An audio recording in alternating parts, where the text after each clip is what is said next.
Hello everyone, this is Nilufar Neha Khan and welcome to our YouTube channel Shikshalaya. तो आज हम बात करेंगे जो मैंने आपको प्रैक्टिस सेट रिकमेंड किया था, उसको लेकर आप लोगों के काफ़ी सारे डाउट्स थे।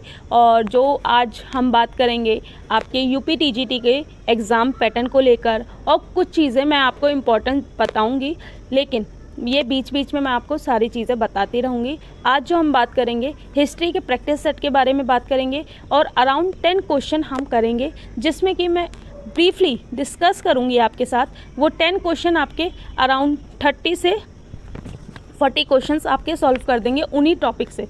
ठीक है, तो बने रहिएगा और इंशाल्लाह आपके लिए काफ़ी बेनिफिशियल होने वाला है। और रही बात इस बुक की, तो इस बुक का लिंक मैं डिस्क्रिप्शन में दे दूंगी। और इसी जो अग्रवाल एग्ज़ाम कट है, इनकी काफ़ी सारी बुक्स आती हैं। ठीक है, तो अगर आप उनमें भी इंटरेस्टेड होते हैं, देख सकते हैं आपकी जिन जिन सब्जेक्ट्स की बुक अवेलेबल हैं। तो अगर आप इनमें से किसी के लिए भी इंटरेस्टेड होते हैं तो आप लिंक पे जाइए, इजीली आपको वो बुक अवेलेबल हो जाएगी। ठीक है, तो अब बात कर लेते हैं हमारे प्रैक्टिस सेट के बारे में। तो मेनली जो हम स्टार्टिंग में बात करेंगे वो आपके हिस्ट्री से बात करेंगे। ठीक है, तो अब हम अगर बात करें हमारे एग्ज़ाम पैटर्न की या फिर एग्ज़ाम के बारे में, तो आपको इतना तो पता ही होगा कि एग्ज़ाम में जो क्वेश्चंस आते हैं वो 125 यानी कि 125 आपके क्वेश्चंस होते हैं, जो कि 2 पार्ट्स में आते हैं। अब ये 2 पार्ट्स में कैसे आते हैं मैं बता देती हूँ आपको।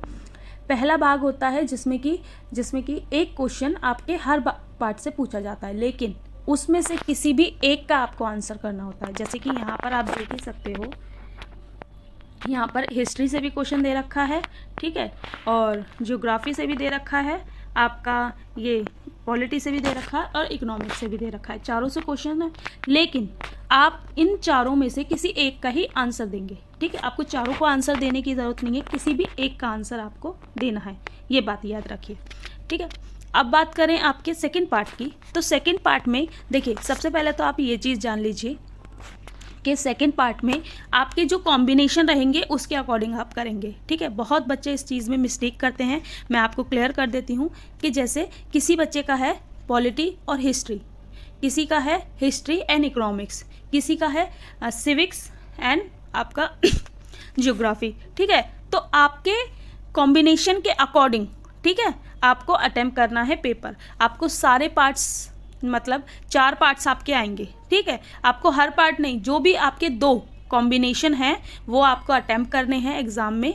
आप बात मोस्टली जो बच्चे लेते हैं, और हाँ, इसमें ये भी बात याद रखिए कि इसमें ज़रूरी नहीं है कि जो पार्ट्स आप सिलेक्ट करेंगे वो आपने अपने ग्रेजुएशन के टाइम पे पढ़े होने चाहिए। मतलब कि अगर आप कंफर्टेबल हैं हिस्ट्री के साथ और पॉलिटी के साथ, तो आप हिस्ट्री और पॉलिटी का कॉम्बिनेशन बनाकर एग्ज़ाम दे सकते हैं। लेकिन मेरी सलाह आपको यही रहेगी कि जो सब्जेक्ट आपने ग्रेजुएशन के टाइम पे पढ़े हैं और जिन सब्जेक्ट्स पे आपकी कमांड है, उन सब्जेक्ट्स को लेकर चलिएगा, क्योंकि लास्ट मोमेंट पे एक पूरा सब्जेक्ट की, क्योंकि इसमें आपका सब्जेक्ट ही पूछा जाता है और सब्जेक्ट कितना वास्ट होता है, बहुत ज़्यादा। ठीक है, तो इसलिए मैं कहूँगी आपको कि आप लोगों को जो भी सिलेक्शन करना है वो अपनी एबिलिटी के अकॉर्डिंग, और दूसरी चीज़ जिसमें आपका इंटरेस्ट बन सके। ठीक है, ये ज़रूर याद रखिएगा, क्योंकि लास्ट मोमेंट पे, और इसमें सब्जेक्ट आपसे अच्छा खासा पूछा जाता है। ठीक है, पीसीएस लेवल तक के क्वेश्चन आपको यहाँ देखने को मिलते हैं। अगर आप पिछले साल के पेपर की बात करोगे, तो पिछले साल का जो पेपर है उसमें आपको कई चीज़ें देखने को मिली थी। ठीक है, क्वेश्चंस का लेवल अलग था और बहुत सी चीज़ें थी। ठीक है, अब मैं आपको हिस्ट्री का आपको पता चल गया कि आपको कौन कौन से पार्ट, जो भी आपके जो पार्ट्स हैं उन्हें आप करिएगा सॉल्व। लेकिन आज जो हम बात करेंगे 10 क्वेश्चंस जिनके बारे में, तो वो हम बात करेंगे हमारे हिस्ट्री के बारे में। तो अब हम बात करें हमारे हिस्ट्री पार्ट की, तो यहाँ पर आपको मैं क्वेश्चंस बता देती हूँ। देखिए, सबसे पहला क्वेश्चन, जैसे कि मैंने आपको बताया कि फर्स्ट पार्ट में आपको एक क्वेश्चन अटेम्प्ट करना है। बाकी जो 2 पार्ट्स आपके होंगे, जैसे कि हिस्ट्री, पॉलिटी, इकोनॉमिक्स, जो भी 2 पार्ट्स होंगे उनमें 62 क्वेश्चंस होंगे। लेकिन इस चीज़ से आप कंफ्यूज मत होइएगा, क्योंकि जैसे कि मैंने आपको यहाँ बताया, ये जो आपका है ये आपका फर्स्ट क्वेश्चन हो गया। ठीक है, तो जब अब दूसरा जो पार्ट शुरू होगा, चाहे वो इकोनॉमिक्स हो चाहे वो हिस्ट्री हो, वो नंबर 2 से ही शुरू होगा। और ओएमआर में भी आपको जो फिल करना होगा वो 2 से ही फिल करना होगा, ये याद रखिए, ठीक है। नंबर सीरीज़ को जो नंबर है आपका उसके अकॉर्डिंग ही OMR में भी फिल करना है, ठीक है। एक बारी मैं आपको OMR का भी चीज़ें बता दूंगी, आप मुझे कमेंट बॉक्स में कमेंट करना, ठीक है।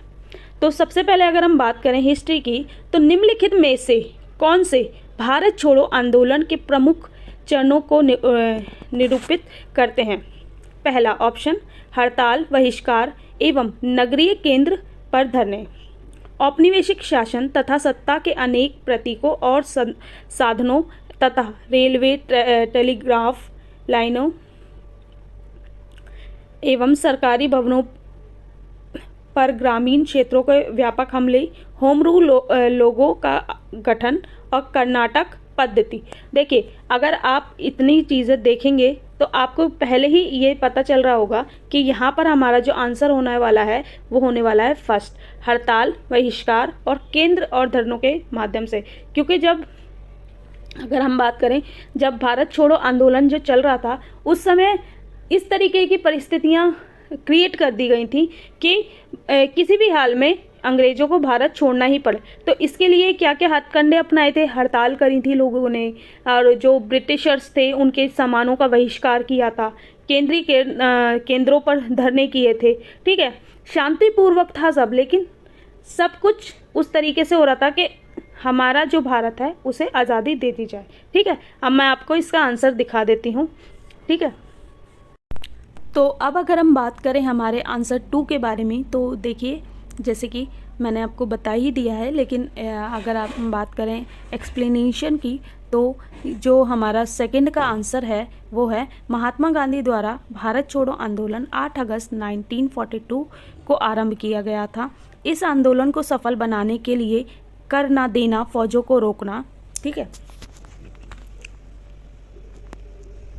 हड़तालों का बहिष्कार, नगरीय केंद्रों पर धरना देना, गाड़ियां रोकना, बिना टिकट यात्रा करना, टेलीफोन के तार काटना, नमक बनाना आदि कार्यक्रम निर्धारित किए गए थे। होम रूल लीग का गठन बाल गंगाधर तिलक द्वारा 20 अप्रैल 1916 को किया गया था और एनी बेसेंट द्वारा सितंबर में। तो यहाँ पर एक क्वेश्चन मैं आपका और क्लियर करना चाहूँगी।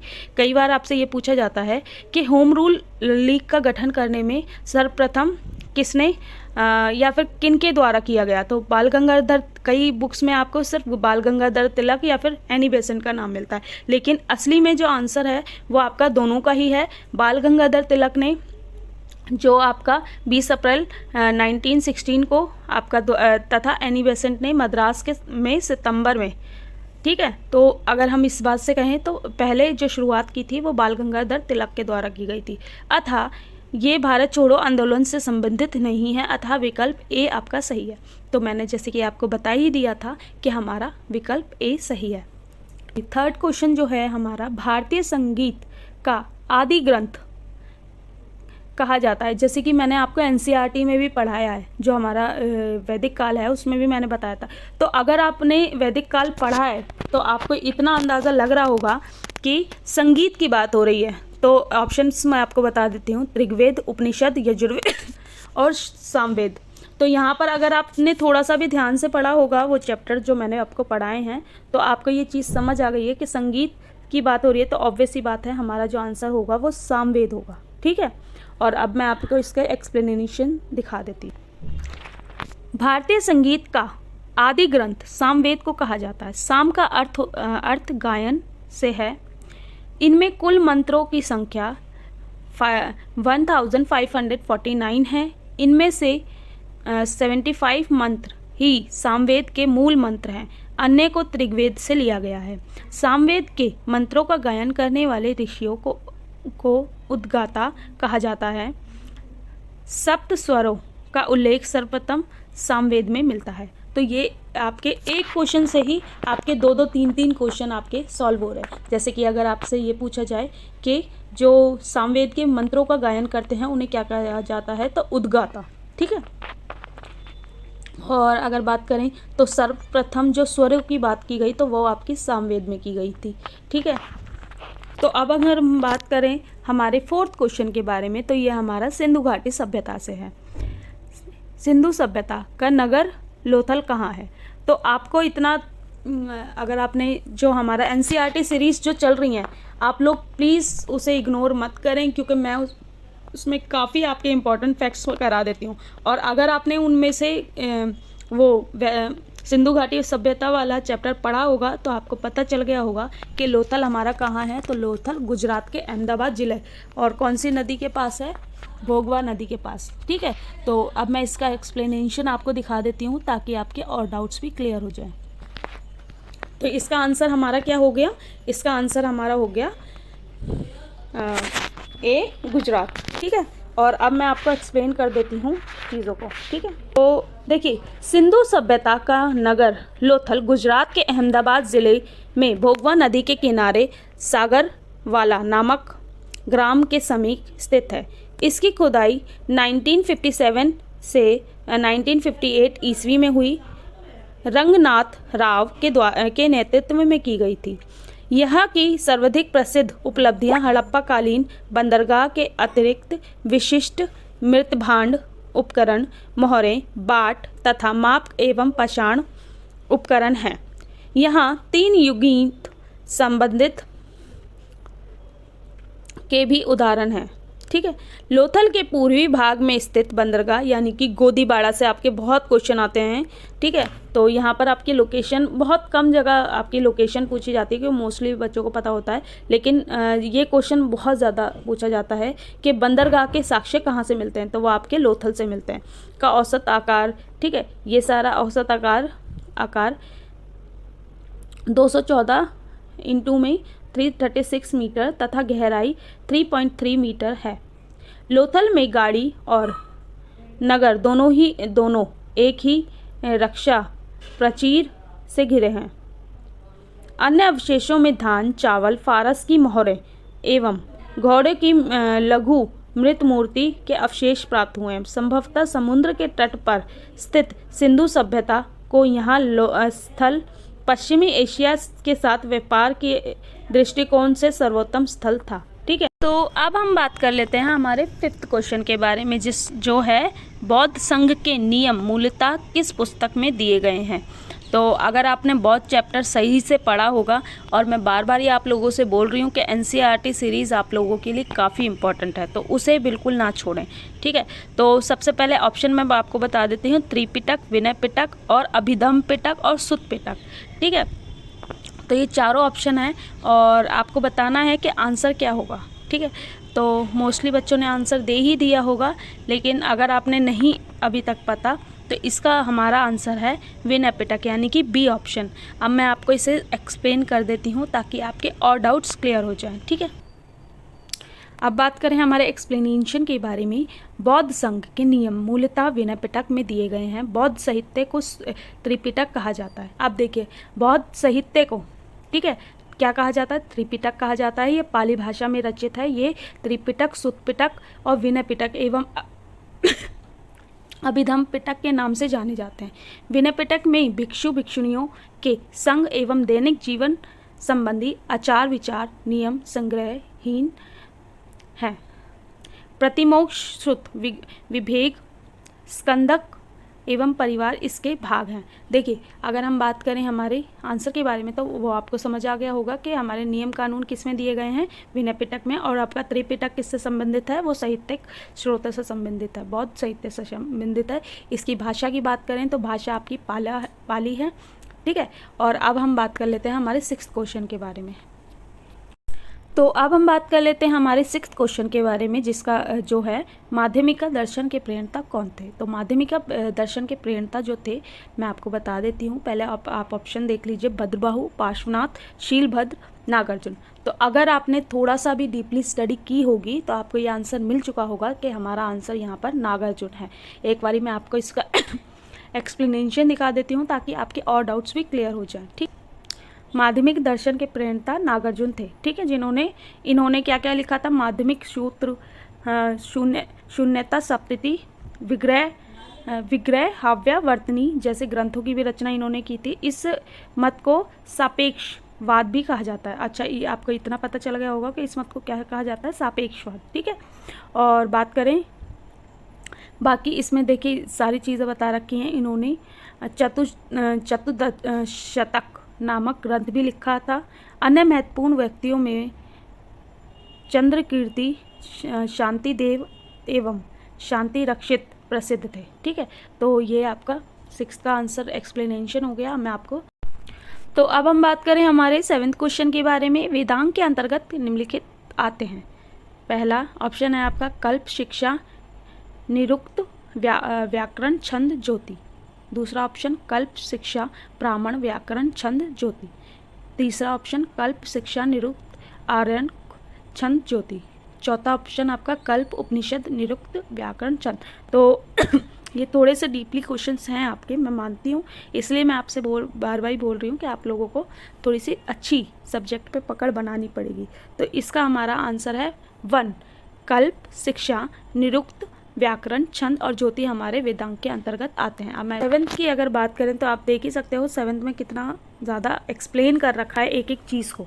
ठीक है, वेदांग के अंतर्गत कल्प, शिक्षा, निरुक्त, व्याकरण, छंद, ज्योति आते हैं। वेदों के अर्थ को अच्छी तरह समझने में वेदांग काफ़ी सहायक होते हैं। वेदांग शब्द से अभिप्राय है जिसके द्वारा किसी वस्तु के स्वरूप को समझने में सहायता मिले। वेदांग की कुल संख्या 6 है, जो कि हैं शिक्षा, कल्प, व्याकरण, निरुक्त, छंद और ज्योति, ये आपके हैं। ठीक है, अब मैं आपको 8th क्वेश्चन दिखा देती हूँ। क्वेश्चन 8 की बात करें, निम्नलिखित में से किसने जैन धर्म को मैसूर से निकाल दिया था। अब यहाँ पर आपने अगर जैन धर्म के बारे में देखिए आपका एंशिएंट हिस्ट्री यहाँ पर काफ़ी इंपॉर्टेंट रोल प्ले करता है। एंड मेडिवल की अगर बात करें तो मेडिवल में आपका मुग़ल काल और आपका और भी काफ़ी टॉपिक्स हैं जो कि इम्पॉर्टेंट है। और अगर बात करें आधुनिक की तो आधुनिक इतिहास की, तो आधुनिक इतिहास में आपका 1857 का रिवॉल्ट, ठीक है, और भी कई टॉपिक हैं। ठीक है, टाइम बाय टाइम मैं आपको बताती रहूँगी कौन कौन से टॉपिक आपके लिए। तो इसका अगर आंसर देखा होगा तो हमारा इसका आंसर है डी, शंकराचार्य। अब मैं आपको इसका एक्सप्लेनेशन दिखा देती हूँ। देखिए यहाँ पर आपका ये आ गया है ऑप्शन। देखिए शंकराचार्य ने जैन धर्म को मैसूर से निकाल दिया था। तो अब हम बात करें हमारे 9th क्वेश्चन के बारे में। तो 9th क्वेश्चन कौन सा है हमारा, भारत के किसी प्रदेश पर अधिकार करने वाला पहला फारसी यानी कि पर्शियन शासक कौन था। तो इसका जो हमारा आंसर होगा वो होगा बी, डेरियस। ठीक है, अब मैं आपका इसका एक्सप्लेनेशन दिखा देती हूँ ताकि आपके डाउट्स क्लियर हो जाएं। तो देखिए भारत के किसी प्रदेश पर अधिकार करने वाला पहला पारसी शासक कौन था, डेरियस प्रथम। ठीक है, तो इनके कई अभिलेख भी थे।